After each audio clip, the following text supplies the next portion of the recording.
नाही, मी स्पष्ट सांगतो, असं जर विधान तुमच्याकडनं मी बघितलेलं नाही, परंतु असं जर विधान त्यांनी केलेलं असेल तर ते साफ चुकीचं आहे. त्या मताशी कोणी आम्ही सहमत राहू शकत नाही.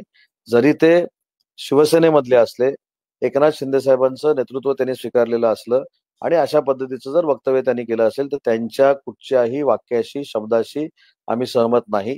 महिला पत्रकार असतील, महिला भगिनी असतील, त्यांच्याशी संयमानं आणि त्यांची प्रतिष्ठा राखूनच बोललं पाहिजे, हे आमचं मत आहे.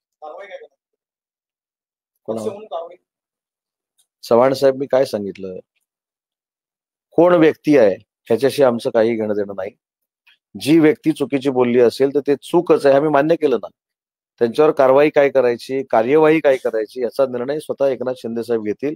पण याचं समर्थन आमच्या पक्षातलं कोणीही करणार नाही. ते जर बोलले असतील तर महिलांचा सन्मान राखणं, महिलांना चांगल्या पद्धतीची वागणूक देणं, त्यांना प्रतिष्ठा प्राप्त करून देणं ही आमची जबाबदारी.